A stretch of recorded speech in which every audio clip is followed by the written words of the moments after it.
Grand Theft Auto is one of the most popular game franchises of all time, from its early roots in the late 90s to the highest grossing piece of media ever created with Grand Theft Auto 5. However, today we're going to take another trip down memory lane and showcase a speedrunning history for a game I'm sure you all know from 2004, the highest selling game ever made for the PlayStation 2. Oh shit, here we go again. Nowadays, San Andreas speedrunning is extremely popular, and it has been one of the most popular games on speedrun.com for half a decade. Now, what if I told you that speedruns of this game started only 8 months after this game's release, and that we can still see the footage to this day? Let's take a look. This footage that you're seeing is a VHS recording from June 2005, and shows Andy NTG Nelson completing San Andreas in 7 hours and 46 minutes in game time, segmented on the PlayStation 2. This run was archived via archive.org, and NTG's comments on the run are still able to be viewed. There's a lot of really interesting things to note here, including several theories that NTG had about strategies that he couldn't quite pull off, that we now do in regular runs in the modern day 15 years later. This run was very impressive for its time, so let's break it down a little bit. The first interesting theory that NTG had was launching the bike onto the train during wrong side of the tracks for a quick kill, a strategy that the current world record holder in the modern day has implemented into his runs. It's really crazy to me that theories NTG had would take over a decade to be properly implemented into runs. He also took some time during the photo opportunity segment to take a swim seemingly randomly, but this is actually a deliberate routing choice, as you must level up your lung capacity via swimming for a mission later on in the run. Another strat was using the heat-seeking rockets to take down Torino during Torino's last flight, but NTG notes here that it must be possible to use the normal rocket launcher, but could never get it to work. In modern speedruns, we do indeed have a lineup to instantly blow up the helicopter using the normal rocket launcher. Nowadays, there's a ton of documented knowledge on the game's behaviour and why certain things happen. However, back in 2005, this information simply did not exist.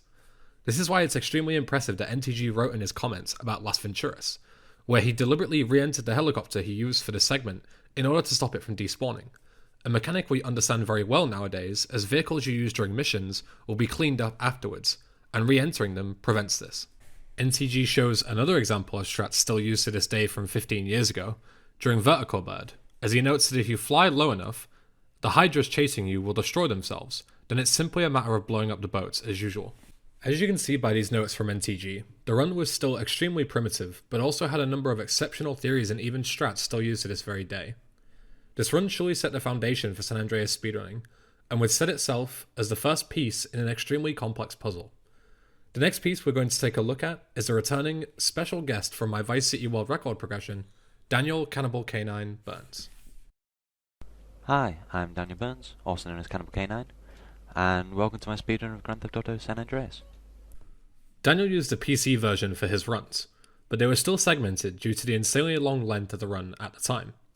We still use the PC version to this day for many reasons, such as faster loading times as well as mouse aiming. Well, most people do. There are numerous examples of Daniel also using the strategies found by the SDA, otherwise known as Speed Demos Archive community, that are still used to this day. A good example being the roof jump in Tagging Up Turf that skips the climbing tutorial. Daniel also uses strategies that are still not used to this day due to the inconsistency in real-time runs. At the end of Tagging Up Turf, Daniel makes use of the broken bridge from the final mission to smash through it and take a shortcut back to Grove Street. This is the fastest way to complete the mission, but most runners nowadays don't go for it as it barely saves any time and you will usually flip the greenwood and be forced to reset. The Los Santos segment is a really complicated section due to all the different mission chains. This means that hundreds of routes are possible and you can end up going around the entire map if you're not careful. With this in mind, it's probably not a shock to hear that Daniel's route is very different compared to modern times, with him choosing to stay around Grove Street for as long as possible in order to unlock as many missions as possible later on without needing to backtrack.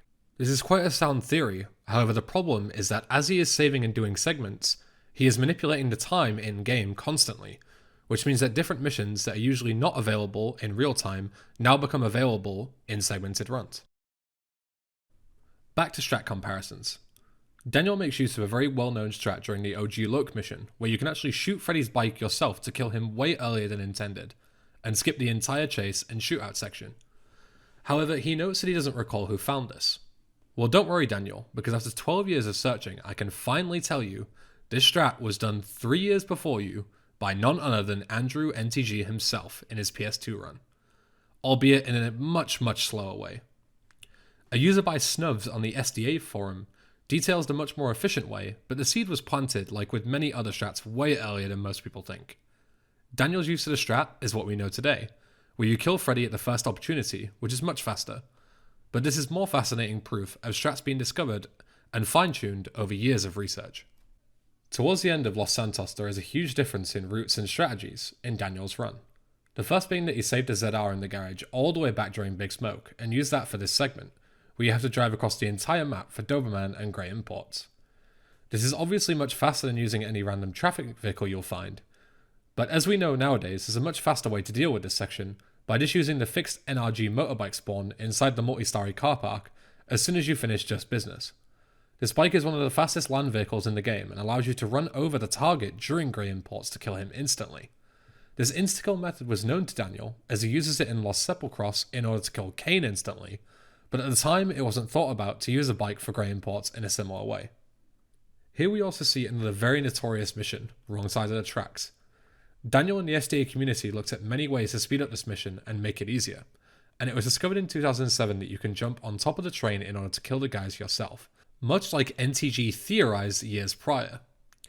Daniel couldn't seem to pull this off consistently enough though, and by pure luck he found an entirely new strategy. This strategy involved killing the train driver, stopping the train in the process, and then simply climbing on top and killing the enemies.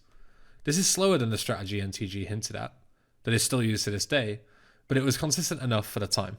During Against All Odds in the Badlands, NTG used a strategy with bribe stars in order to get rid of the wanted level without needing to go to the pay and spray. Daniel doesn't use this route, as he claims that simply using the pay and spray is faster. Daniel is right here, as NTG's route was quite slow in terms of execution, but the theory was there. It was later discovered that the bribe star idea is actually much faster, but simply with a more compact route that minimizes waiting time. Daniel does a very similar swimming route in order to upgrade his lung capacity for amphibious assault later on in the game, swimming back to San Fierro after photo opportunity. It does work out perfectly, as he gets a second upgrade for lung capacity right as he gets back to shore.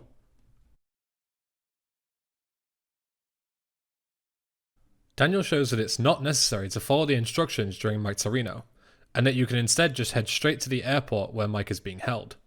Furthermore, on the way back, a pay and spray skip is once again utilised by grabbing some bribe stars to remove the 3-star wanted level. This route isn't the best and would be improved on in the coming years to be much more efficient. Interestingly, Daniel mentions during Monster that he activated a cheat accidentally but wasn't sure if he hallucinated it and it caused a reset. Okay, I'm really bad at driving the monster truck. Actually, there's a funny story here. One time I managed to activate a cheat. Completely accidentally. I was just driving along normally, tapping left, right, all over the place. And it activated a cheat, which put the day forward, the time forward a bit. Actually, that was the same one where I got my bike in the compound. So, I probably hallucinated it. Yeah. This is a very rare occurrence that we now fully understand. More on that later. After hijack, Daniel heads to the airport to get some homing rockets and a Maverick helicopter. What's interesting about this is that it was only around 2018 that helicopters were removed from the San Andreas route, as up until that point a Maverick was used in Las Venturas until it was discovered how much faster it is to just simply use replays and spawn extremely fast cars instead. Helicopters aren't a bad idea for these later stages, but as we now know, it is simply much faster to stick to the ground and use much quicker vehicles. Daniel obtains all gold medals during flight school, which is 100% on every single test, and notes that he does it for both the Hunter helicopter and the logic that a gold medal means you are being as fast as possible. This logic is simply untrue, as some tests require you to land in certain places for 100%, rather than just landing as soon as possible. This means that a lot of the time you can get 70% and save time over 100%. Daniel notes that during Black Project, he tried numerous ways to jump all the way to the jetpack from the top of the huge staircase in order to skip all the fighting, but could not figure out a way to stop CJ from being killed. This is an interesting jump, as setups have been known for a long time, but they never seem extremely consistent, and each runner has different levels of consistency with them. As of 2020, even the current world record holder doesn't jump straight down from the top of the stairs due to how inconsistent it is. I mean, what accent is that? I've got no idea. I'm sure I should know that as well, but I'm always terrible at accents. I have always been terrible at accents. I'm sorry, I'm a bit. Just in case you ever watched this, Daniel, he's from Salford, which is in Manchester. Daniel notes during high noon that he found a way to quickly kill Pulaski by hijacking his car, as apparently Pulaski's life force is connected to his car. That's Daniel's quote, not mine. While this is a super awesome strat, we know nowadays that you can kill any NPC this way, as holding sprint while you hijack a vehicle from the passenger side will kill the driver outright. Although Daniel didn't quite understand the strat, he did make good use of it here, and runners still make good use of it as well to this day. Daniel actually does the cutthroat business jump all the way across the river in order to trigger the cutscene using the BF injection. This strat is much faster than NTG's route, where he drives through Los Santos in order to cross the river. This jump is quite tricky even for today's standards, and a lot of modern runners still don't attempt it in runs. Daniel notes during Los Desperados that the homies you recruit are a complete liability, as they can get scared and dive out of the car, which loses around a minute. If you're familiar with current speedruns, you might have seen several great runs die due to the homies diving out. So it's interesting to hear about how these homies have been complete shit for over 12 years. With sending Tenpenny off the bridge, Daniel completes his own speedrun of San Andreas in around 6 hours and 10 minutes in-game time. This smashed NTG's run and put PC as the one true platform for San Andreas speedrunning from now on. And we're almost there. So I'd like to thank Radix. He gave me lots and lots of help when I first started speedrunning, which has been quite irritating for him. So big thanks. Nate for all the technical stuff which I really can't even begin to understand. And he sorted out my Spyro 3 run, which was very nice. And DJ Granola for all the little finicky little bits. And I know how irritating those are, so doing so much of that is awesome. Jargon, yeah, I say that all the time. Core, blimey, cheers, tally-ho, bollocks. And thank you, Mr. Burns, for all you've done for GTA speedrunning. We now must jump forward several years, where speedruns were becoming more commonplace, this time done in single segments, meaning no timer pauses until the run is finished. In 2010, an SDA user by the name of DJS had done a single segment Los Santos speedrun, with a time of 1 hour and 46 minutes, but recording was an issue for him, so no footage exists of these very early single segment runs. DJS had also done another run of doing both Los Santos and Badlands single segment, and it did have video, but it's unavailable due to copyright. Thanks, YouTube. The first video that exists from DJS is a video from October 2012 of him completing up to the Jizzy mission in San Fierro in a single segment, taking just over 3 hours. However, the post right underneath this video was made by a name you all surely recognize, Joshimus. Hey, you. Me? Yeah, you. Are you ready to find out what part Joshimus plays in San Andreas history? I sure am. Leave comments on his YouTube videos hoping that he'll see them? He never responds to me. One day I'll get a response. One day. Joshimus responded to DJS and mentioned that he'd been planning on attempting to complete a full single segment run of San Andreas based on Daniel Burns' route. He also mentioned that he had completed single segment runs of Los Santos already, streamed to his Twitch channel. These city segment recordings no longer exist, but what does is a run Josh streamed in January 2013. This run is the first fully single segment run of San Andreas in history. Okay, I'm sure it'll be fine. Right, so as you can see in load game, there is nothing in save file 4, and that's the save file I'm going to be using for this run. Because when you press on load game, or when you press on save game, whatever, when you press on save game, your mouse is automatically on 4. So I can quickly save, which I'll be using throughout the run to sort out my times and whatnot, but yeah. For now, we're going to start a new game, and the second I press yes is when I'll start the timer. 3, 2, 1, go. This run didn't have too many new strategies involved. In fact, in a lot of places it had less, simply because a lot of Daniel's strats weren't viable or sometimes even not possible in a single segment environment. For example, in Wrong Side of the Tracks, Josh did a much slower variant of the strategy, and it is much more consistent. This run also bought a lot of time compared to Daniel's run, as Josh could not restart a segment until it was perfect, and playing for several hours perfectly is extremely difficult. Due to this, there are several mission fails, and loss of key vehicles which lose him a lot of time further into the run. Okay, so before I go into this marker, I'm going to pick up some more ammo. Someone's shooting at me. Sweet's dead. Oh, that's good. That's lovely. Excellent. Of course. Perfect. What else would I expect? No. Keeping all this in mind, however, it was still very impressive, and a first of its kind. Josh sent Tenpenny flying in 7 hours and 48 minutes in a single segment. The second, that's it. That's done. That's why the bridge is destructible there, yeah, for that scene. Obviously they couldn't program it properly, but... There we go. 7 hours, 48 minutes, and 20 seconds. Oh, that took really long. It also wouldn't take long before Josh did his second run and beat his current best, as less than a month later, he would finish this run. What can you do? This is the end, incidentally. Oh.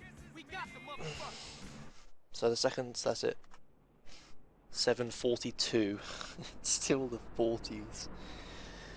Oh, I didn't even get 7:30 something. Jeez. Josh wouldn't complete another run for a while, but there was good reason for this, as this next month was about to be one of the biggest in San Andreas history when considering the amount of awesome strategies that were found and how much time could potentially be saved. During this time, 2 users were on the SDA forums and brainstorming strats for Josh to use to lower his time even further. These 2 users were Nick66 and Patrick. Patrick is well known nowadays as a strat finder and code monkey in the GTA community, and was actually in the SDA thread as far back as 2011, giving ideas to Daniel Burns under a different name. During this time, a lot of strats were found. For example, Nick66 proposed a method of swimming during specific missions to get lung capacity while losing 0 time, and avoiding the huge swim back halfway through San Fierro. Very soon after, Patrick proposed using a rifle to snipe the quad bikes on local liquor store in the ongoing 100% theorizing thread, skipping the chase entirely. He also proposed death warping around the Badlands in order to skip very long travel times and optimize the segment massively. This 100% thread was also theorizing grabbing a minigun from Torino's place after Vertical Bird, and using that to breeze through the final segments. This thread was regularly updated by Lots of S, who was also checking on the any% thread to keep strats current on both sides. S helps finalize a Badlands route, using busted warps on top of death warps to make things much more optimal. By the end of the month, Patrick had also found a way to quickly kill Big Popper during a home in the hills with the minigun, skipping the chase entirely. He also used the minigun to get a quick kill on Pulaski during high noon. Around a week later, Patrick posted this video of him destroying all the boats on Vertical Bird instantly with the minigun instead of the Hydra. These strats were proof that the minigun was a vital component of strats at this time. Due to these strats needing the minigun, Patrick also proposed a different Las Venturas route that placed the airstrip missions in between the city missions, rather than doing them in a linear order. Around this time, Patrick posted a video of him getting a quick kill on Pulaski without the minigun, instead simply pushing his car and quickly hijacking him as he gets back on track. Furthermore, Lots of S had found a way to consistently skip the tutorial cutscenes in Ryder right at the start of the game back in early March. He found that failing the mission first allowed you to skip the cutscenes as the game assumes you've already seen them. This strat included blowing up Ryder's car to fail the mission instantly and restarting it with the cutscenes now able to be skipped. Blowing up Ryder's car quickly became a common question in Josh's chat and eventually became a running meme. Hey, some extremely unfunny people still make the same 7-year-old joke to this day. The very next day, Joshimus posted a huge skip he had found, which skips the dancing section of the Life's a Beach mission. This skip is performed by grabbing a homie and manipulating him to get into the van, and then shooting him so he falls out and leaves the door open for you. This saves around 3 minutes compared to dancing, and is still done to this day. 4 days after Josh's discovery of Life's a Beach skip, S made a post talking about how to skip the 3rd wave on each gang territory. He mentioned that the territories are actually counted as taken or completed after round 2, so you can simply start a side mission to skip wave 3 each time, skipping a third of all territory waves. Patrick then added to this, stating that you can save even more time by chaining the third wave into the first wave of the next territory, making it even more optimal. Between February and March, Josh finished 2 more runs while implementing more and more of these strategies, and by March 17th he had smashed his prior times and came out the other side with a 6:39.04, which was a huge improvement. New routes, strats and skips were being found every day, and it was clear that this game could go way lower. This run still had plenty of mistakes. Oh shit. Fuck. Nope, that is. No. You've got to be shitting me. As I mentioned before, making silly mistakes is pretty much unavoidable in such a long run, and especially in a game as brutal as San Andreas. But this game had a lot of potential, and more people were joining the discussions over at the SDA forums. It was around this time that the discussion switched to whether the frame limiter in-game should be used or not. Until now, runners had just been toggling the limiter when it benefited them, as having unlimited FPS is faster or slower depending on the situation. The issue with unlimited FPS is that it made the need for a good PC to attain high frame rate more crucial to speedruns, and this would be unfair to runners who couldn't afford one. But at the same time, however, it was a game feature, and usually game features need a pretty solid reason to be banned. This discussion gains the attention of SDA moderators, as Josh was looking to have his records placed officially on the SDA page for all to see. Mikey Yama settled this debate by ruling that the frame limiter must stay enabled throughout the entire run to maintain fairness across all runs. This is still a rule to this day, although it's still highly controversial. In the middle of all the frame limiter debating, Bubble Bobbler posted a Twitch link of them using a glitch in San Andreas called sliding. This glitch is slower than sprinting, but faster than jogging, and in most interiors, sprinting is forbidden in San Andreas. This video no longer exists, but from the context of the thread, it seems to be a video of Bubble using the sliding technique during reuniting the families to get through the level much more quickly than before. This would open doors for sliding to become used much more frequently in almost every interior. But sliding had actually been found and written about in this very same thread 6 years ago. It was simply glossed over because runners at the time didn't see a use for it as it was slower than sprinting.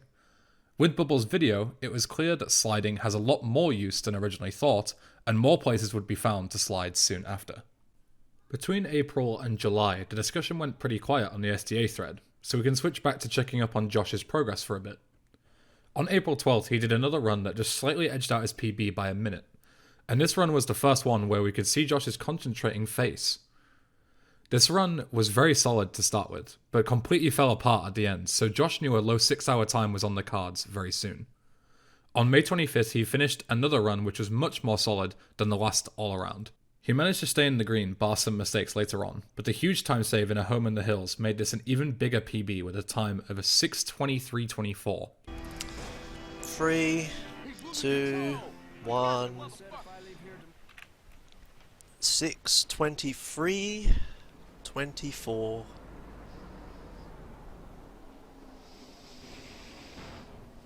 Ah, 7 minutes. 7 minutes. Well, no. More than 7 minutes. 14 minutes. I'm happy with that. It's another step closer to sub 6. Another step closer to sub 6. And a new world record. There's that to get hype about. Oh. It would be 2 months before Josh would beat his 6:23, but in the meantime the SDA thread was gaining traction once more. During July, a new strat hunter emerged named Taduva, who posted a video on SDA detailing how to complete the Fender Ketchup mission much faster. This mission requires you to scare a man to get information out of him by driving recklessly while he's tied to the hood of your vehicle. The old route involved driving around into oncoming traffic and slowly filling the meter up that way, but Taduva found that you can continuously pull handbrake turns to increment the meter much faster. For some odd reason, only left turns work. Weird game. Taduva also found a way to skip some shotgunner spawns during the You've Had Your Chips mission, making the fight in this mission much easier by shooting 2 of the objectives at the same time, which skips the trigger for the ambush to happen. Making difficult missions like this much more consistent was a big step in minimizing time losses in Josh's runs, as it was very easy to die in Las Venturas while trying to go as quick as possible. That could have easily killed me if I was unlucky. Right, I do this to skip the whole, also there's a chainsaw here. Okay, whatever. I do that to skip all the a load of extra guards spawn if you don't do stealth properly, and that counts as doing stealth properly. Don't die. Run. Someone's still shooting me and I don't know where it is. Well, shit. GG. On July 18th, Josh was scheduled to do a run at the European Speedster Assembly 2013, or ESA for short, as San Andreas. This run was broadcasted live from the location's venue, and is essentially a speedrun showcase rather than a world record attempt. So yeah, I'm just waiting for her to tell us where the mission starts, and it's right here. Also, keep an eye on this window. Max Payne. Okay. Tough crowd. However, this run so happened to be both at the same time, with Josh pushing Tempany over the bridge in a record time of 6 hours and 12 minutes. Time.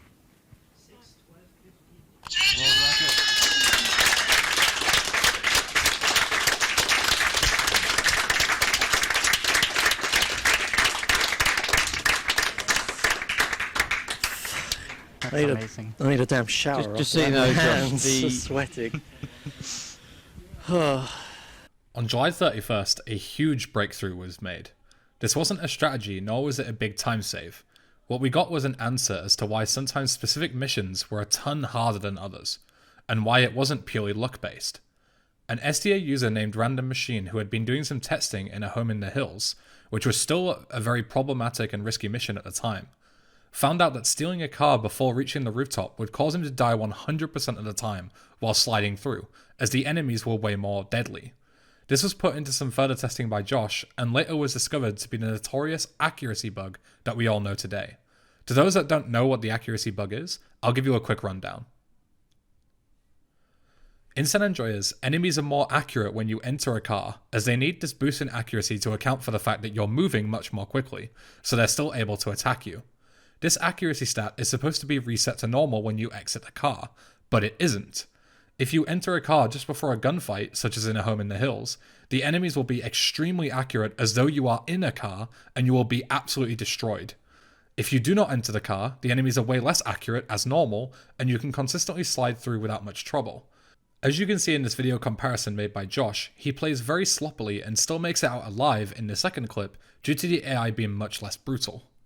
This glitch still exists and was never fixed, so if you've ever been playing the game, for example on the Steam version, and you've just been absolutely destroyed by AI, this is probably why.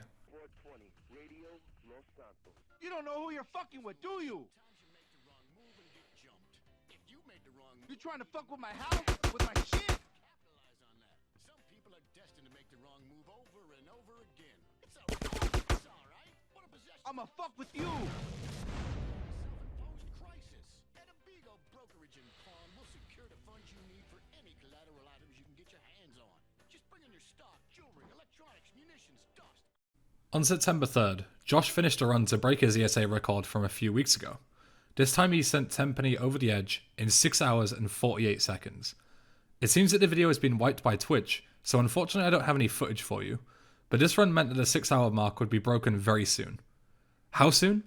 4 days later, but this time not by Joshimus, as San Andreas had some new runners on the block. This runner was called Cortec.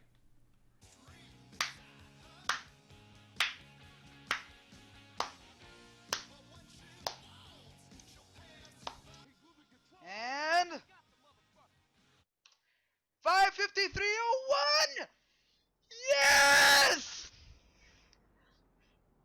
Cortec wasn't the only runner who was competing with Josh back in 2013, but Cortec's first ever sub 6 on September 7th was a big improvement in terms of overall consistency for the time, as most of the time losses weren't Cortec's fault, but more so strange glitches in particular missions. I can even hear it. It's stuck. It's stuck.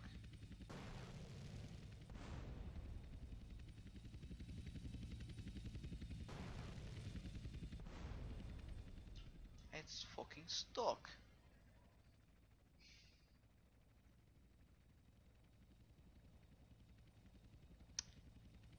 It's stuck! Take the bike. YOLO. That's all I have to say. Just. Oh, there it is! Idiot. Peace out, bitch. Fuck's sake! However, as I mentioned, Cortec wasn't the only person looking for a sub-6 in San Andreas. A Korean runner known as Inspired had also been doing runs for a few months now, and even completed a run faster than Josh, but it wasn't legitimate due to the new frame limiting rules. Inspired had also created some strats, such as using a sniper rifle to damage Jizzy's car on Ice Cold Killer, in order for him to be killed very quickly later on in the mission. A week after Cortec got the first sub-6, Inspired just scraped under the sub-550 barrier with a 5:49.59. 6, 7, 8, 9. GG. Wow. GG.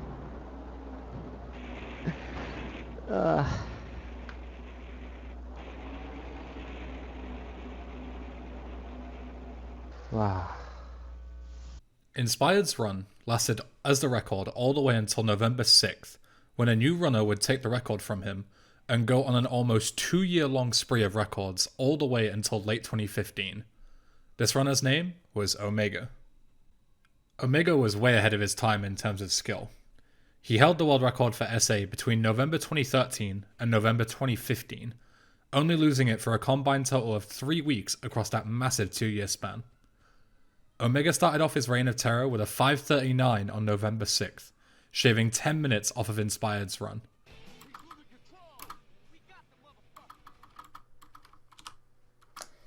GG!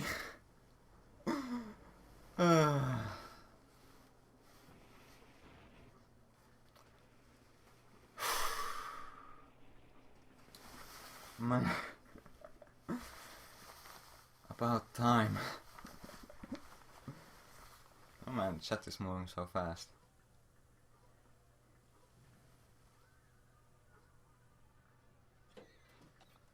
Come on, assholes! I'll take you all. You're mine. Mine! I run this town. Over here. Hey! Officer down, come on. Hey! Speech? What? This record would be the first time a record would stand for several months, as it lasted all the way until April 2014, when Taduva finally made his mark on the leaderboard himself with a 5:31. This 5-month span wasn't without its fair share of strats being found though, as Random Machine was back looking for new innovations that runners could use. Earlier in the year, Inspired was optimizing the mission Stowaway, where you must blow up a plane from the inside out with a satchel charge and jump out before it blows up with you inside it. Random Machine discovered that you can simply shoot the plane and immediately jump out, which is slightly more difficult due to the strict timing, but much faster. He also made a big discovery in December 2013, detailing on the forum that you can flick your camera with the mouse in order to re-roll the traffic in front of you. This basically allowed speedrunners to keep re-rolling the traffic to avoid having to slow down for random traffic spawns, which saves a lot of time overall throughout the run. Just as we ticked into the beginning of 2014, Bubble found a method to complete the aforementioned Black Project jetpack jump, try saying that 3 times fast, consistently by holding down the escape key in order to do what we know today as pause buffering. Keep pause buffering in mind because we will be discussing that in a lot more detail later on. Furthermore, a huge time save in Snail Trail was discovered in February 2014. Usually during this mission you have to follow a train all the way from San Fierro to Los Santos, and then follow a taxi all around the city until he reaches the pier. A random message from Hudson Smith during a streamed attempt theorized the idea of entering the train as it pulls into the station in San Fierro, which would then allow you to skip to the next station, skipping the entire train chase. This strategy worked and saved several minutes for free. On March 26, 2014, a user by the name of Tuplanola, sorry if I fucked that up, posted a series of optimized route videos on the SDA forum. They had been fairly active in posting some updated routes throughout 2013, but right at the bottom of this particular post was a quote-unquote new strat in wrong side of the tracks. The reason I emphasized the new there was because those of you with a good memory from earlier will remember that NTG himself theorized this idea way back in 2005, but noted it was too risky and difficult to pull off. It turns out NTG was right, because even with a better setup being found in 2014, Very few runners attempted this, and it is still not commonly used to this day. Speaking of things being discovered way in the past, do you remember when Daniel Burns mentioned that he accidentally activated a cheat randomly way back in 2008? Okay, I'm really bad at driving the monster truck. Actually, there's a funny story here. One time I managed to activate a cheat. Completely accidentally. I was just driving along normally, tapping left, right, all over the place. And it activated a cheat, which put the day forward, the time forward a bit. Actually, that was the same one where I got my bike in the compound. So, I probably hallucinated it. Yeah. Well, the final remnants of the SDA thread in 2014 involved looking into why these cheats occur, as they were happening more and more frequently to runners at the time. Fortunately, Toplanola and the returning Nick66 had some answers for the community. Feel free to pause the video if you'd like a full technical explanation, because I will give a quick rundown for those similar to me who don't know shit about programming. Cheats in San Andreas are based on hashes, likely to be more efficient as SA was such a big game for its time. This, however, causes a big problem, as a single cheat can have many different codes that trigger them.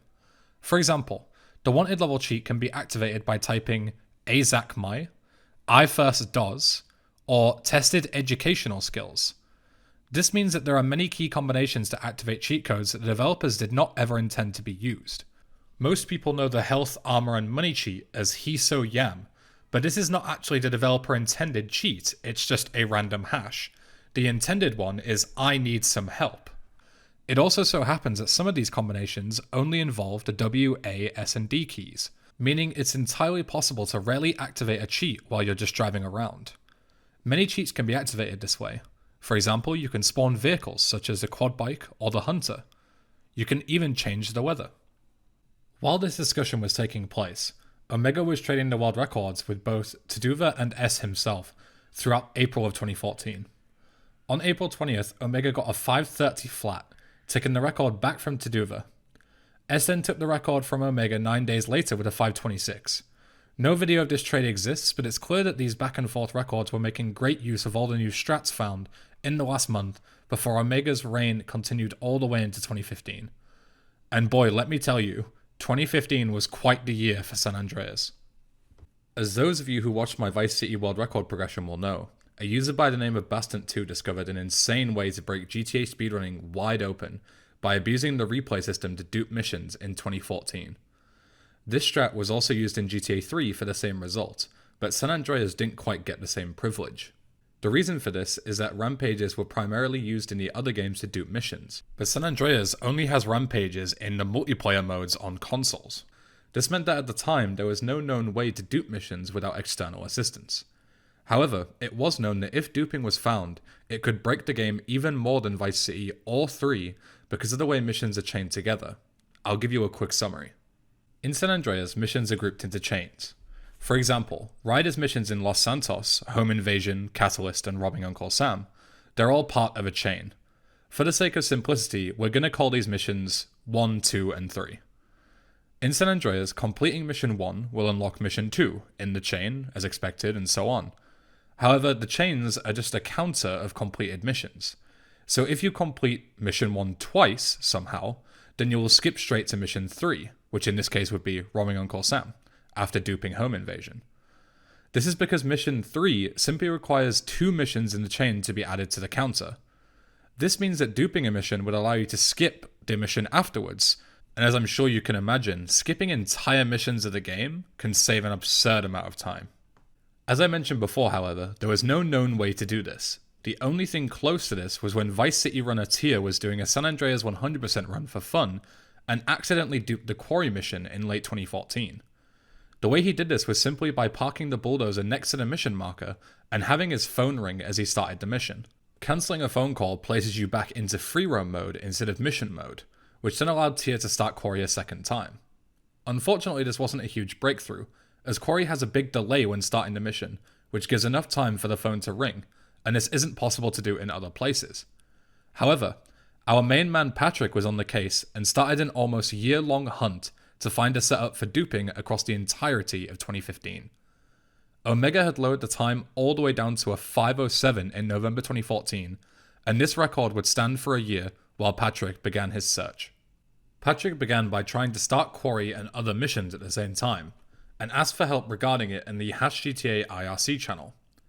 Runners at the time discovered that this would mostly result in a game crash and ended their search there, but Patrick simply wasn't satisfied. He would have multiple hour sessions of testing every possible mission scenario: quarry, valet parking, burglary, trucking, pimping, vigilante, anything he could get his hands on. This went on for months, until November of 2015 when Patrick made this video on his YouTube channel.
Be friendly to your neighborhood scum there, alright?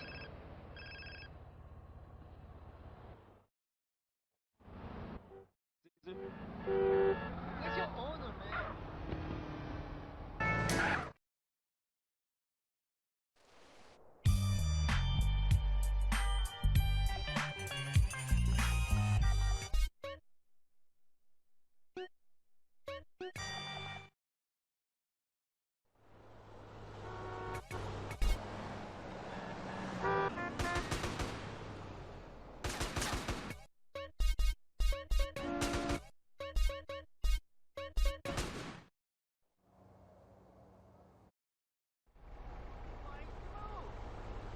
Patrick's 9-month-long hunt was over.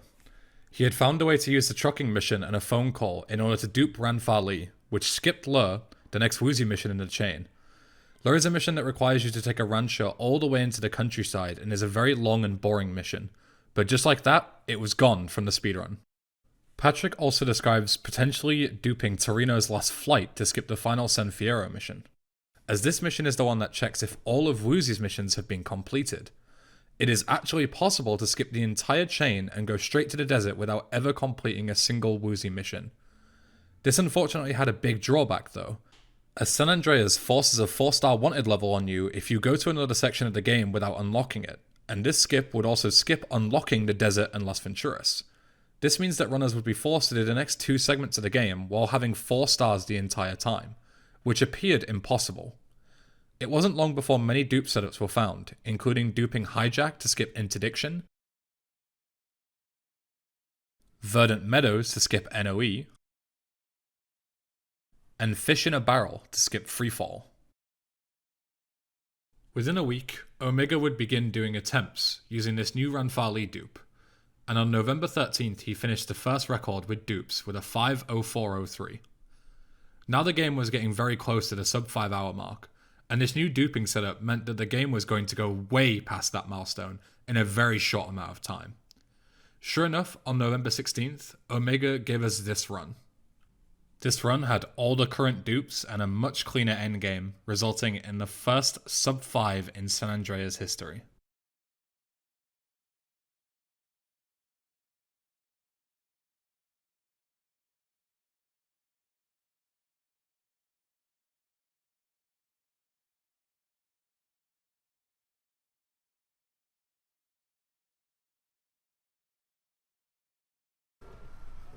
Well, 15 microdots and announce it. That's Also run number 969, Will Smith, sub 5.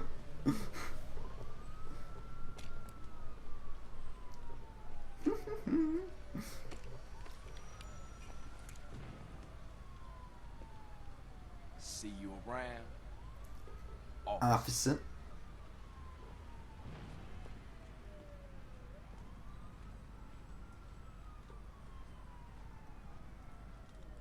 Kiitos, Adam.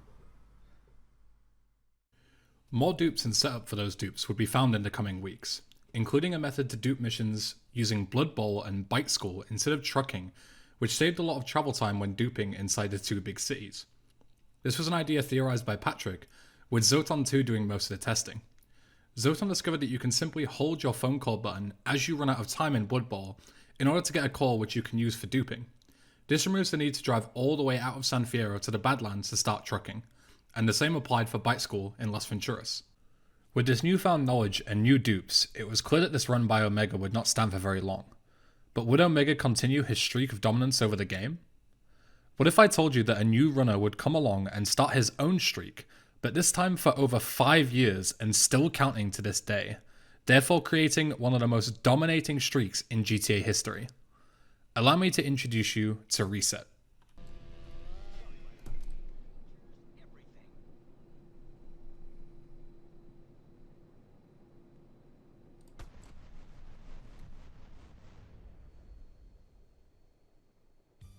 Gold.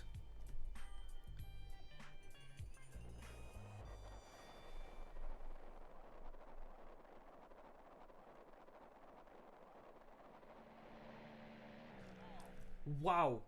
Reset started his streak of dominance in December of 2015, making use of new dupes, including duping T-Bone Mendez to skip Mike Torino, Black Project to skip Green Goo, and duping Beatdown on B-Dub to skip Growth for Life. Later on, a dupe to skip Los Desperados was found in early 2016, and by May 31st, a holy grail was beginning to seem real.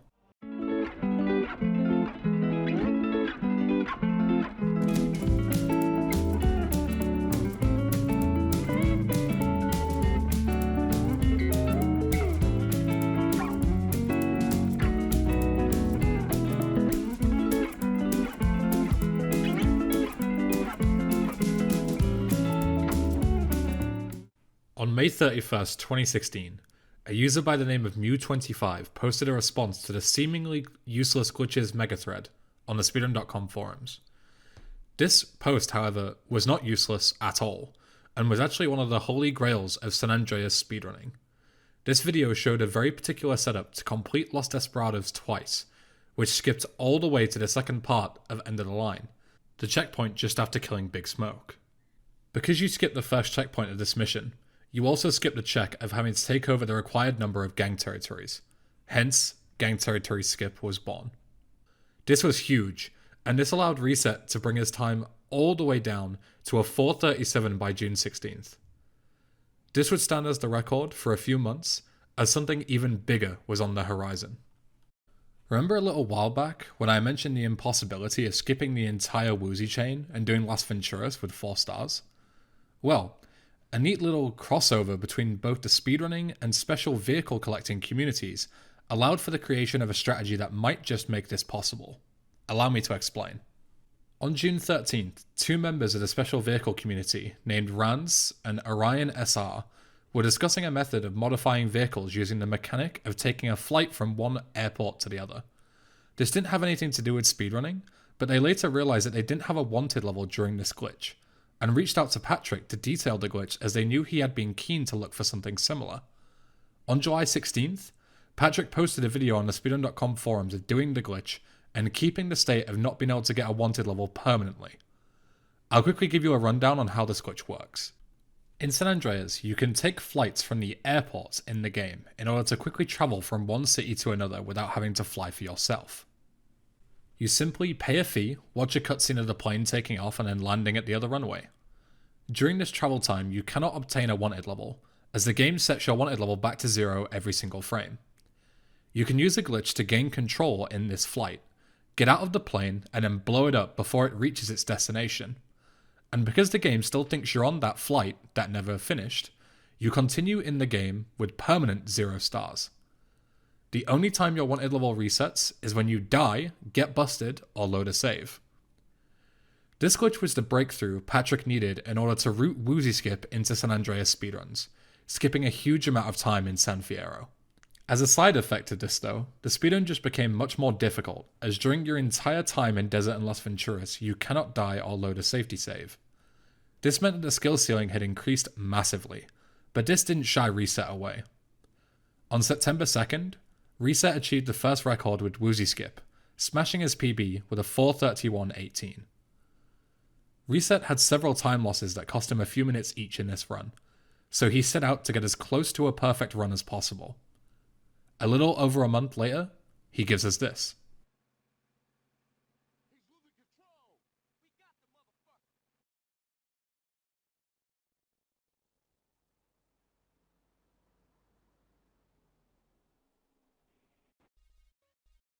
This run cleaned up all the potential time saved that he had from his last PB, and made so few mistakes that even Reset mentioned in his comments section that he had no intention of improving this until somebody else stepped up and contested him. This record stood for about 8 months, and it was only because of a new desert mission route that Reset came back in order to drop the time even further. On June 24, 2017, he got on this run with the new route.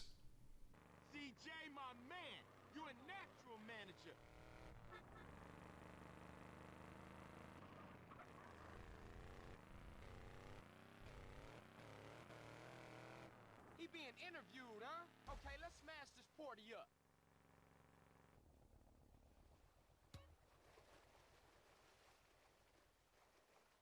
He still finished this run, but the big time loss at the end meant that the time could go even lower. With SA being so long and brutal, on top of the newest route making the room for error almost 0, it was going to be insanely hard to finish another run without mistakes like he had in the past. On September 17th, Reset achieved a 4:16 with a fail in Fender catch-up,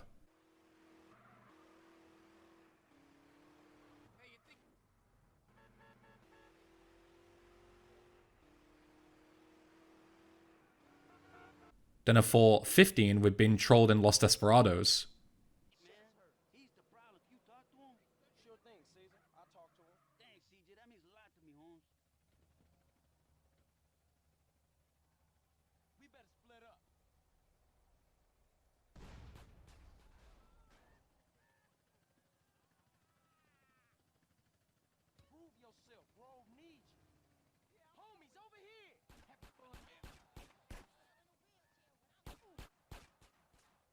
a 4:10 with a new route in Desert once again duping Hijack to skip Interdiction, which was routed out a few months prior, but new developments allowed it to become faster again, and finally a 4:07 on November 9, 2017. This 4:07 would last for almost a year, as the run was getting more and more optimized and nobody was even close to Reset's skill level. This 4:07 also had a new dupe included, which was Explosive Situation dupe to skip You've Had Your Chips. The issue with this dupe is that the vehicle you have to use for the mission spawns twice, and sometimes they will get stuck inside each other. If they do that, you fail the mission. This makes it a coin flip as to whether it will succeed, and made the inconsistency of this run become even worse. 2018 wasn't a completely dead year, however, as a new skip was in the works. The Jizzy mission in San Fierro is one of the longest missions in the game, as you need to basically do an entire loop around the city in a very slow car doing errands for Jizzy, and then finish it off with a chase at the end. Right before this mission is a cutscene, and it was known that duping the cutscene would likely skip the mission.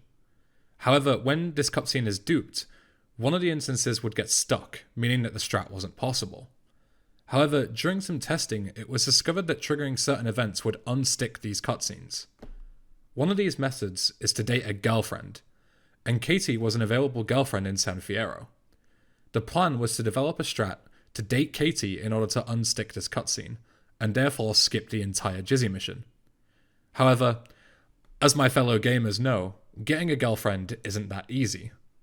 Katie has a number of requirements before she will date CJ. These are all stats within the game, and include muscle, fat, and sex appeal. Fat and muscle aren't really a problem, but the route needed to be changed to allow for a certain level of sex appeal to be gained throughout the run, so Katie would find CJ attractive enough to want to date him. First of all, a sexy haircut was needed all the way back at the start of the game. The Jerry curl is exactly the amount of money you start off with and gives you a small boost in sex appeal. The other thing that is needed is a nice car nearby, which gives you a massive boost. Instead of trying your luck with a sports car, it was later discovered that you can use a caddy from a nearby golf course to get the same effect, as long as you don't damage it. With Katie by our side, we could now take her on a 2-second date and immediately discard her for our benefit in the speedrun. Great job, gamers.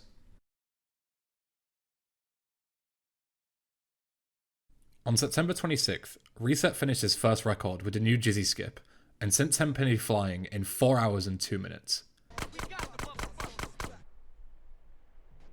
Let's go.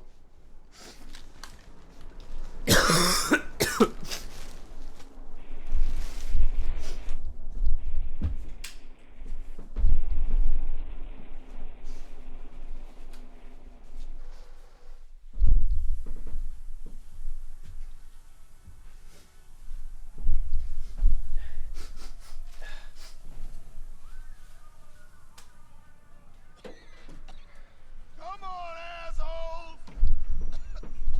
I'll take you all! You're mine! Mine! I run this town! Hey! I tried for 30 years to cross over. You managed it, man. I mean, man, you're an icon, man. Oh, thanks, man. I'm just glad it's finally over. What's up? You know what's up with Smoke. He always saw things a little different than us. It had been known for a long time that Sub 4 was possible, but now it was starting to look like a real possibility, and all eyes were on Reset to provide. A little over a month later, on October 28th, we got this.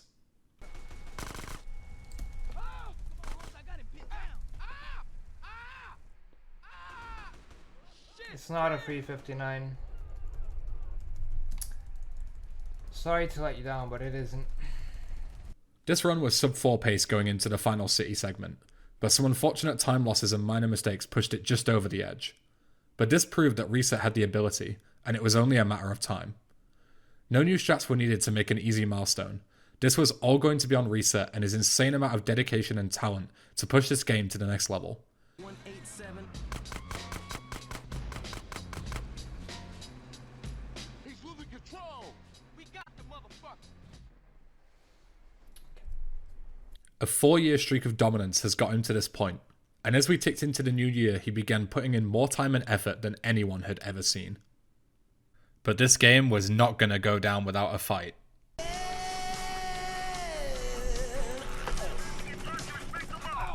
Oh, nice. That happened. Alright, that's the last. Okay, rip run. How's Hazer? We need to get him to a hospital. I don't know what happened. Hey, while we're here, They're being fucking retards.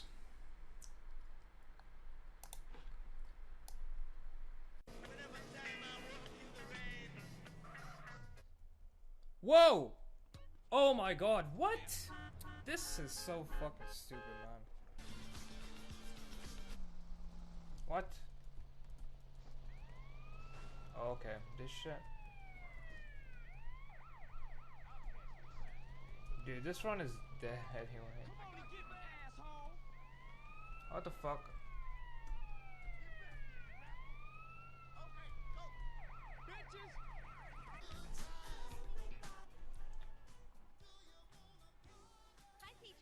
Hey, girl. Hey, girl. Carl, sweetie, let's go get some food or something. Dude! It's your date. I'm just there for fun.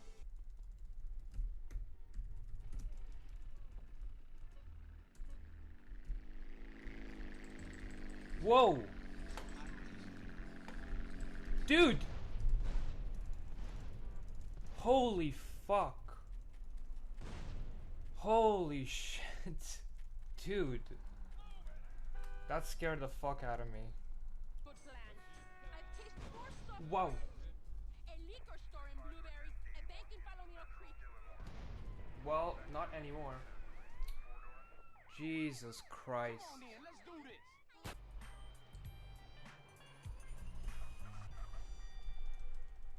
What? Oh my god. That's ridiculous. Wow. I haven't done that before.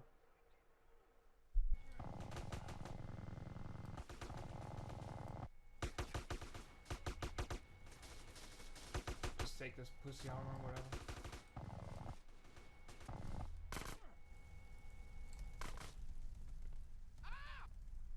Just take the pussy armor. Oh shit! I'm stuck in a bala. Rip. How do you get out of this? You can't. Can you? Can you get out of this or no?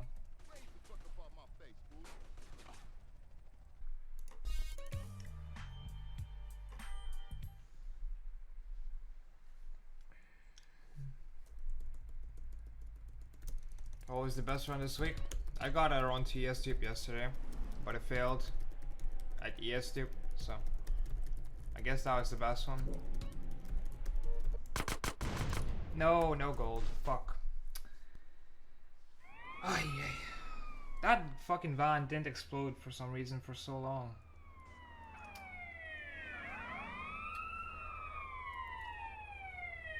But it was good anyway. It was a good running saver. I'll take it.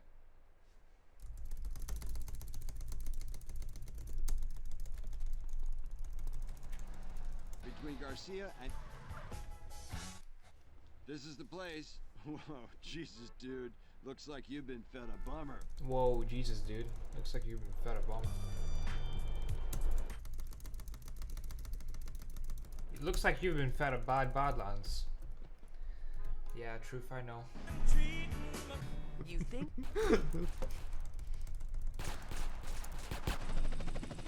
Don't miss the shot, please.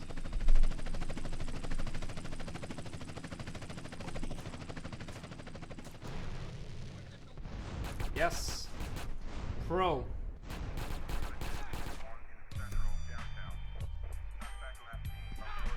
I'm a pro.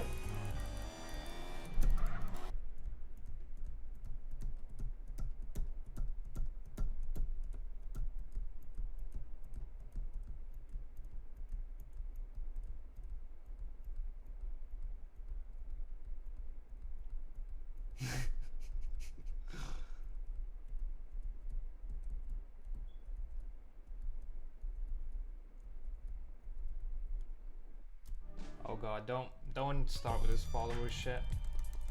Just keep it on 7 days.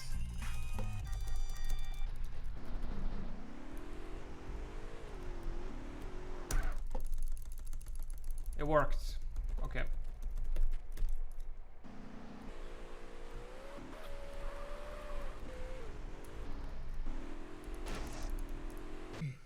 But the parachute part wasn't that great.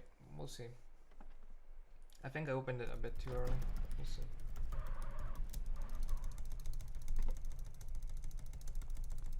No, it won't be a gold split.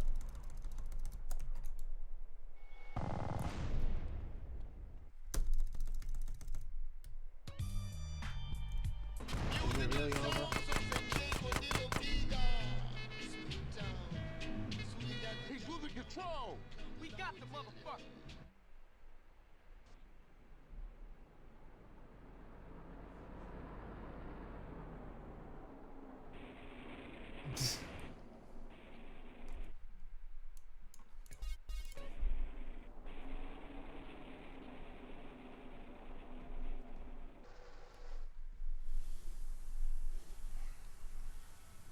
Is it really over?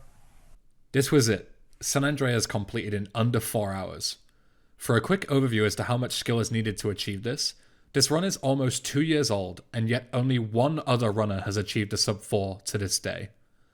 The amount of dedication and raw talent needed to take the game this low is why Reset deserves a title of being one of the best and most dominant GTA speedrunners to this day. He started his streak in 2015 and took the game all the way down an extra hour over those 4 years. However, this would not be Reset's final record, as yet another time save was about to be discovered. During the mission Outrider, you are tasked with escorting a van through a series of blockades until it reaches its final destination. The van does a lap of the city, and the mission finishes once the van reaches the nearby compound. This van is the important part of the mission. So if you could steal the van and get it to the compound early, you could skip several minutes worth of escorting it. However, the van is locked, so there is no way to access it, or so we thought. Two SA runners created a strategy that involved forcing the driver to exit the vehicle due to it being damaged, and then stealing the vehicle from there and driving it straight to the compound. With some adjustments from the community to make it quicker and easier, Outrider Skip was born. The reason this strategy works is because when a vehicle is damaged to the point of exploding, the driver will get out and try to run away when the vehicle's on fire. This would usually mean a mission fail, but you can immediately enter the nearby mission marker to trigger a fade, and in this game, a fade like this extinguishes fires. This means that the truck is essentially on 1 HP, and can be carefully driven to the end trigger.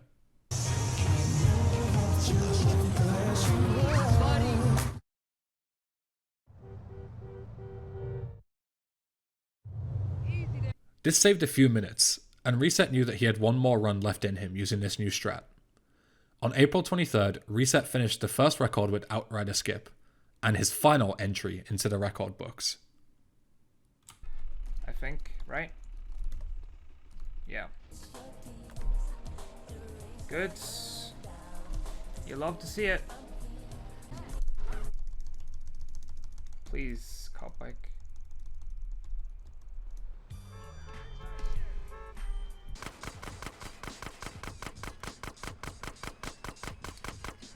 Free 52. Free 52. What? Oh my god. That's a great run. Holy shit.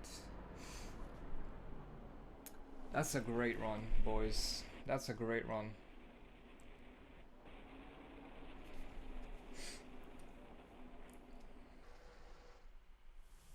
That's a great run.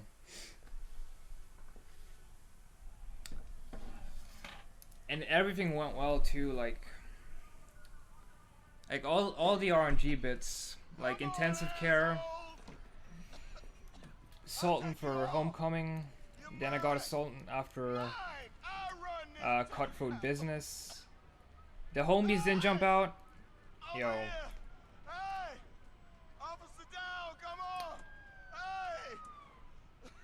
The taxi even went west and he didn't stop for lights. Holy shit. That's a great run. This record still technically stands to this day, as a new and final discovery would absolutely destroy SA speedrunning and completely redefine what we know of San Andreas any percent. Hey, anyone remember this guy?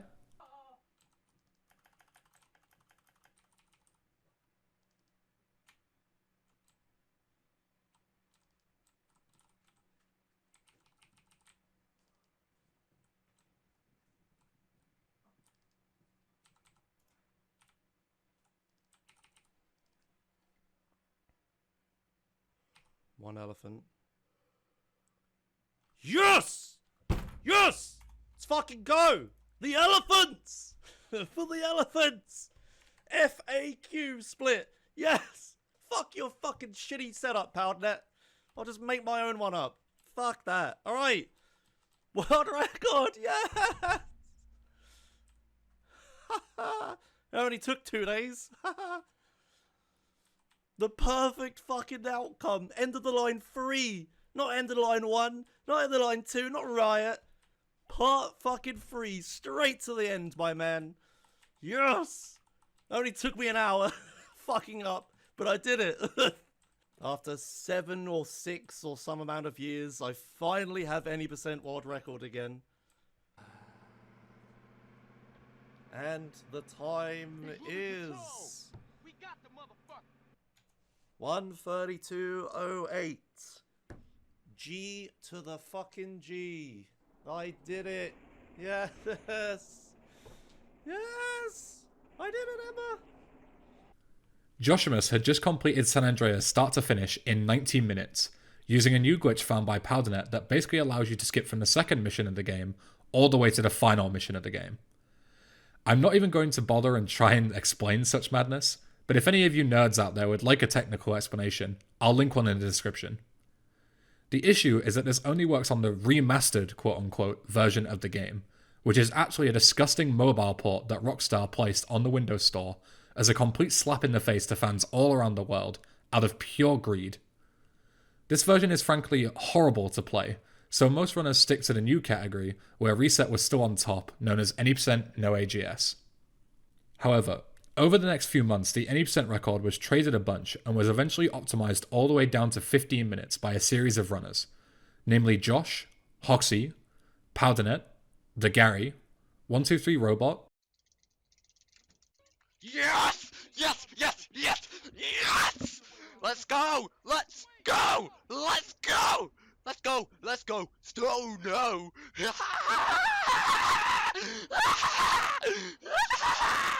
And Real Kevin. Kevin's time of 14:57 is where the San Andreas any percent record stands today, as he joins Reset on top of their respective leaderboards. So, that's the story of how San Andreas speedruns went from 8 hours of VHS tapes footage back in 2005, all the way to a 15-minute speedrun on a mobile port 15 years later, and a history of all the strats and people that led us to this point. Well, at least it would be, if the year was still 2020 when I first tackled this project. Since then, we've had over 3 years of history to look at. Where we left off, the San Andreas leaderboards looked very different to how they look today. This is for a number of reasons. Firstly, the remastered versions of San Andreas were moved to an entirely different leaderboard, due to how differently they play compared to the originals. This leaderboard also has the definitive edition as well, but I'll leave that pile of shit for now because I feel sick just thinking about it. Reset's 352 was the world record at the time we last spoke, and the next run to beat it would shave over 10 minutes off of that time. If you're about to guess that a new big discovery was about to be made, you'd be absolutely correct. In early 2021, a new method of duplicating missions was discovered in San Andreas. This method was a large breakthrough, as before this method was discovered, duping missions in Los Santos simply wasn't worth it due to how slow or inconsistent the setups were. Now don't get me wrong, this new setup is extremely inconsistent. In fact, it's a frame-perfect trick with only a 1 in 3 chance of success, even if you hit that perfect frame timing, and that 1 in 3 chance only lowers as you progress further into the game. If you're curious for more information on this setup, you can watch the video I made on it here, and then come back to us. Don't worry, I'll wait for you. Okay, hurry up. The difference with this setup is that you have almost infinite tries should you fail the setup, and the time between attempts is extremely short, meaning as long as you didn't take more time than just completing the mission the usual way, you would save time on each of the setups. This caused a massive conundrum, as there was a level of skill in getting this frame-perfect trick consistently, which meant better players would consistently save time in their runs to further optimize the game. The problem is that there was now so much luck involved due to this 1 in 3 chance that many runners considered it to be extremely boring and not fun to actually do attempts. You could play perfectly and not get anywhere. The new route for Los Santos with all these dupes saved so much time that the old route simply wasn't worth considering for anyone looking to play at a higher level. As you can imagine, discussion on this topic was plentiful once it was discovered and shown to the community. Many argued their points. Split the leaderboards, allow mods to make the 1 in 3 chance non-existent, ban the strategy altogether, you name it. To start with, things stayed as they were. However, over time it was clear that the game was dying as a result. No high-level players were doing serious attempts anymore, as they simply didn't care to play the San Andreas lottery. Something needed to change. The change that ultimately came was a change in rule set, and it was a big one. For a decade, San Andreas speedruns required the in-game frame limiter to be enabled during the entirety of the run, meaning players had to play at 25 frames per second. That's right, San Andreas on PC doesn't even run at 30 FPS. It's 25. Awful, I know. The new rule set abolished this rule, meaning runners could use third-party software, such as RiverTuner, to set their own custom frame rate locks to whatever they liked. You might ask why this would be significant at all, and that's a great question. The reason is not because of what happens when you increase your FPS above 25, like you might think, but what happens if you lower your FPS below 25, say to just a handful of frames per second. Locking your FPS extremely low actually solves the 1 in 3 chance issue when using the new duping setup, and it also made the frame perfect trick significantly easier as there is much more real time between frames in the game, meaning you have a much higher leeway on the setup. This is what runners needed to up their game, as it not only meant skipping a ton of missions inside Los Santos, but also allowing for faster mission dupe setups later in the game, as runners no longer needed to go out of their way to do the usual setups, which are sometimes quite far away. They can do this new setup pretty much whenever they like. There's still plenty more to address though, as it wasn't just this single dupe setup that allowed for huge time saves in this speedrun. There were a number of big discoveries in later stages of the game as well. For this next one, I'll need to give you a quick rundown on how mission duplication works, so stay with me. The reason duping missions in San Andreas saves so much time is due to how the mission chains are structured. Take this set of missions for example. These are some of Ryder's missions inside Los Santos, all in the same mission chain. When you complete the first one, in this case home invasion, it then takes you to the second one, and so on and so forth. However, the game only cares about the number of missions in this chain that you've completed, not that you've completed specifically these 2 missions. Meaning that if you were to somehow complete mission 1 twice, you would skip to mission 3, as the game sees that you've completed 2 missions and assumes you must have done mission 1 and mission 2. This means that by duping a mission and completing it twice, you can skip the entirety of the next mission in the sequence. So what happens if you dupe a mission? Oh, I don't know, so there's 8 instances of the same mission running. Well, that's exactly what happens during Monster X8. You complete the desert mission Monster 8 times, skipping the subsequent 7 missions in the sequence, all shown on screen. Not only is this extremely difficult to do, as most setups only allow for 2 instances of a mission to run, extremely consistent as the game can crash very easily when you make it this broken, but on top of all that, there is another huge problem. Partway through this mission chain, right here, you need to purchase an airstrip in order to complete the notorious flight school. I'm sure most of you had very fond memories of this place from your childhoods. Even with all this mission skipping, you still must complete the flight school, no matter what. You cannot complete the flight school without purchasing the airstrip, and we've skipped the mission that allows you to purchase the airstrip. Hence the problem. Well, check this out. I will castrate you first. Let's go! Yeehaw!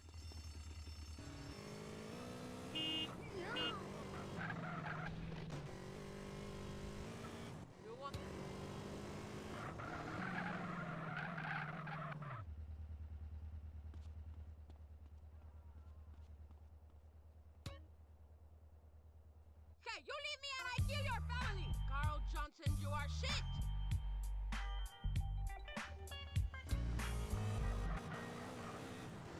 We'd be here all day if I explained the full technicalities of how this works to you, so instead I'll say this. If you're familiar with speedruns and know how instapasses work, it's exactly the same as that. If you don't know what instapasses are, the TLDR is that you start certain missions while inside of another mission, the game's code jumps to a certain point. In this case, buying this Badlands property is a mission, and buying it during this specific failure state of the local liquor store mission jumps you forward as though you have just purchased the airstrip in the desert. If you remember before, we need the airstrip and previously lost access to buying it the intentional way. So this glitch in the Badlands actually solves that aforementioned issue. After all that, what we're left with is every single one of these desert missions completely skipped.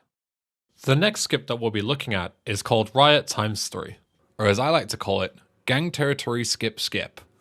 At the end of San Andreas, before you can complete the final mission, you need to take over 35% of all gang territories in an extremely tedious and monotonous wave-based minigame. For a long time, a gang territory skip was nothing but a pipe dream, but eventually it became real. The final mission is actually 3 missions pieced into one, and the 3 parts sort of act as checkpoints. This means that if you die on part 2 and restart the mission, you start from the beginning of part 2 rather than the actual beginning of the mission. Part 1 is the start up until the boss fight with Big Smoke, part 2 is the escape out of his fortress, and part 3 is the final chase with Tenpenny. Due to these parts being separate missions as far as the code is concerned, and only the first part checking to see if you've acquired enough gang territories, a setup was discovered that duped the penultimate mission, Los Desperados, in a very specific way, which skipped end of the line part 1, hence skipping right to part 2, skipping gang territories entirely. Now this was great and all, but the setup was long. You had to complete Los Desperados in its entirety twice, and also do a lot of prep to make sure the skip went as planned, which took minutes. Eventually work began on a new idea, which was completing the previous mission to Los Desperados, Riot, 3 times to skip both Los Desperados and End of the Line Part 1. Duping a single mission more than once was known to not really be viable for a long time, until several setups were found. The newest setup discovered was using the burglary side mission, which is much faster to set up than any of the previous methods, and also much quicker than the original Gang Territory skip. This meant that Los Desperados, Gang Territory skip, and End of the Line Part 1 are all completely gone from the route, and good riddance because those parts suck.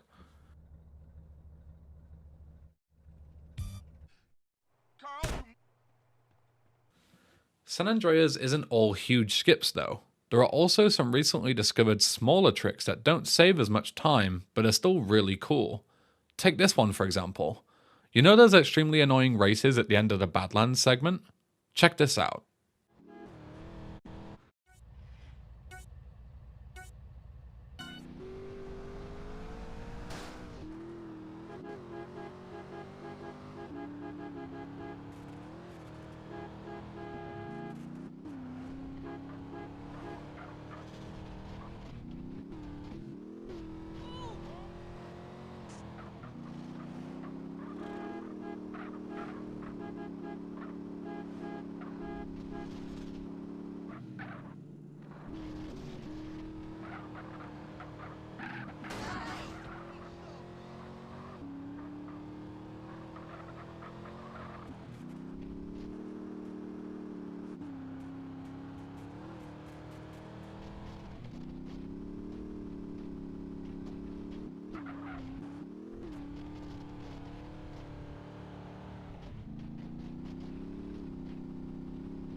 What you saw there is actually a method of skipping the first race entirely, by driving to the end point of the race without collecting any checkpoints. So how does it work? Well, there are 3 main scripts to look at here under the hood. The first is what we will call the cutscene mission. This is a script that handles all of the cutscene stuff for both races. The second is what we call the race mission, which is a script that handles all the racing stuff, including the side mission races that you unlock after driving school, etc. The third is what we will call the mission triggerer, which is a script that will activate the other 2 missions we just discussed to progress the game. For example, if you've completed race 1, start race 2, etc. When you fail race 1, the mission triggerer triggers the cutscene mission to reset your progress so that you start the first race next time. If the race was failed near the end, there will be a special cutscene, which is used to remove the other races cleanly, as it would look weird for the cars to either stay stationary or despawn. However, if you are dead when this fail cutscene is triggered, your progress isn't reset properly, progressing the game so that the past cutscene is triggered and the second race is unlocked. What you end up with is a way to skip race 1 in Badlands entirely. It's worth noting that you can actually theoretically do this setup without needing to drive all the way to the end of the first race. The trouble is that if you attempt this method, you only have a single frame to die, as that's how long it takes for the game to catch up in this case. This means that if someone finds a way to either die or get busted on a specific frame-perfect timing here, you could in theory skip the drive to the end entirely, saving even more time. This doesn't save a huge chunk of time, as you need to reobtain your weapons later on, but it's a cool strat nonetheless. So now we're all caught up on the new strategies, let's take a look at when they were discovered and how the world record changed based on these new discoveries. The first record I mentioned earlier was by Thriving with a 3:41.08. Thriving hasn't really been mentioned yet, but even during Reset's reign of terror, Thriving was and still is one of the best SA players to ever step up to the game. Even with new time saves, beating Reset's run was not a walk in the park. Any player looking to become number 1 would need to have just as good execution of the entire route, plus great execution of the new strategies as well. Thriving's Los Santos split with the new duping route came in at just over an hour, around 10 minutes faster than a good LS before duping became the norm. He was off to the races, but he couldn't take his foot off the gas for even a second. The only difference for the rest of the game was the ability to set up later dupes with the police bike as we discussed before. But this was extremely difficult to pull off, and it doesn't save that much time if you make even the slightest mistake. With all that being said, Thriving pulled through and properly dethroned Reset for the first time in over half a decade. Thriving wasn't the only runner going for the throne though. G93 was also making his mark as a very high-level player in the scene. His stellar gameplay, plus new ideas, meant that the record was well within his grasp. A few months had passed since Thriving's run, and in that time an even better LS route was introduced, meaning that LS took around 55 minutes compared to the usual hour plus, and Monster Times 8 was properly routed in, meaning that the entire set of desert missions were skipped if you were fortunate and skilled enough to make it that far. In August of 2021, G93 brought home a time of 3 hours and 38 minutes, an exceptional time, but it was only going to drop further and further. As we mentioned before, early 2022 was when the SA leaderboards were updated to allow third-party software to limit your frame rate. Every run before this lost quite a lot of time to the difficult police bike setups, but now they were consistent. With more and more players gunning for the top spot, and the route being faster than ever, the 338 did not last long. Forlux was the first to beat it, with a time of 3:28.53 on February 24th, breaking the 3:30 barrier for the first time in the game's history. 2 days later, Glomerius picked up a 3:25.23 as well, cementing him in SA's history books. It's worth noting that this record was the first time that Riot x3 was performed in a run, but some runners still opted for the original gang territory skip for the time being. This version of Riot x3 is a little more primitive compared to the modern burglary setup, but I'll keep you posted on that. Times continued to lower throughout 2022 and 2023, with various smaller discoveries and route changes. A good example of this is choosing to skip Vertical Bird entirely by duping a home in the hills. The issue with this was that after you complete Vertical Bird, you get access to a farmable minigun at Torino's ranch. For a decade, speedrunners would fly here after the mission and grab some minigun ammo, as it would be their primary weapon throughout the final segment. No Vertical Bird meant no minigun for the new route, meaning rockets would have to suffice. The record would lower all the way to a 3:02.46 by G93 in April 2023. At this point, the record was lowering mostly by this new route from the previous year being properly optimized, rather than any major discoveries. The reason this run is worth noting is because this was the first record to include the contemporary Riot x3 setup, which would be the norm going forward. As you can see, the road to a sub 3 was well in the works, which is incredible to say considering that the last time I tackled this project, sub 4 was the pipe dream. Glomerius would be the next to strike with a 3:02.35 on May 1st, and a 3:01.29 on June 28th. However, it wouldn't be Glomerius, nor G93, Forlux, Tape, Sovdan, or even Thriving to break through the 3-hour barrier. It would be Petrus, now known as Otto on speedrun.com, on August 8th, 2023. San Andreas completed in under 3 hours for the first time. Every time we think the hour barrier is the last one to get broken, we get proven wrong. But as always, there is one more video to show you. On March 11, 2024, less than 24 hours ago, at the time of me writing this script, Glomerius came back with a bang and pulled this off. I'd like to give a special thanks to everyone who helped me create this timeline and ensure its accuracy. Psych!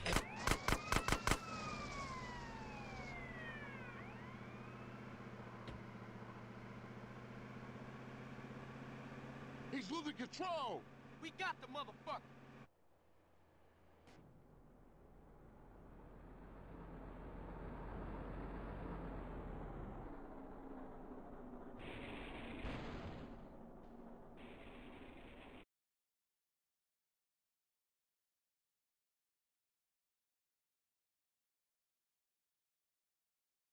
Turn up!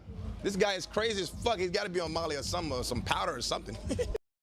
Bots Enjoyer donated $14.43. Congratulations on your first playthrough.